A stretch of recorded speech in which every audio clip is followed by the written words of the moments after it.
விராட் கோலி ஃபேன்ஸ்னால தான் கோலிக்கு கெட்ட பேரு. இதுவே மற்ற பிளேயர்ஸோட ஃபேன்ஸ்னு சொன்னா அதுவே விராட் கோலி ஃபேன்னு சொன்னா சிரிக்கிறானுங்க.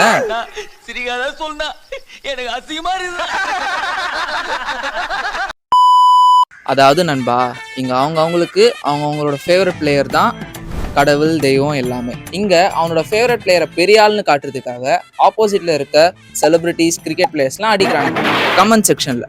இது நார்மல் தான், எல்லா இடத்துலயும் நடக்கிறது. ஆனா கோலி ஃபேன்ஸை மட்டும் ஏன் டாக்ஸிக் ஃபேன்ஸ்னு சொல்றேன்னா, மற்ற பிளேயர்ஸோட ஃபேன்ஸ்லாம் அந்த பிளேயர்ஸை மட்டும் தான் அடிப்பாங்க. ஆனா கோலி ஃபேன்ஸ் அந்த பிளேயர்ஸோட நேம்ல இருக்க எல்லாரையும் அடிக்கிறானுங்க கமெண்ட் செக்ஷன்ல. மறுபடியும் சொல்றேன், கமெண்ட் செக்ஷன்ல.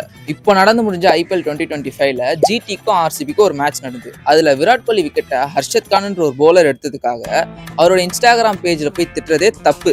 ஆனா விஜய் சித்து விளாக்ஸ்ல ஒரு ஹர்ஷத் கான் வருவார்ல, அவரோட இன்ஸ்டாகிராம் பேஜ்ல போயிட்டு விராட் கோலினா யாரு தெரியுமா, விராட் கோலி எவ்வளவு பெரிய ஆள் தெரியுமா அப்படின்ற மாதிரி திட்டி இருக்கானுங்க. நான் எப்பவுமே சொல்ற மாதிரி அடிக்கிறானுங்க. போற போக்க பார்த்தா அடுத்த மாசம் ஆஸ்திரேலியாவுக்கு இந்தியா டூர் போறாங்க. அதுல ஒருவேளை மிச்சல் ஸ்டார்க் விராட் கோலியோட விக்கெட்டை எடுத்துட்டா போய் டோனி ஸ்டார்க்கோட மீம் பேஜ், ஃபேன் பேஜ்லாம் திட்டிட்டு இருப்பாங்கன்னு நினைக்கிறேன். அடுத்த மாசம் நடக்கும், நடந்தா கண்டிப்பா சொல்றேன்.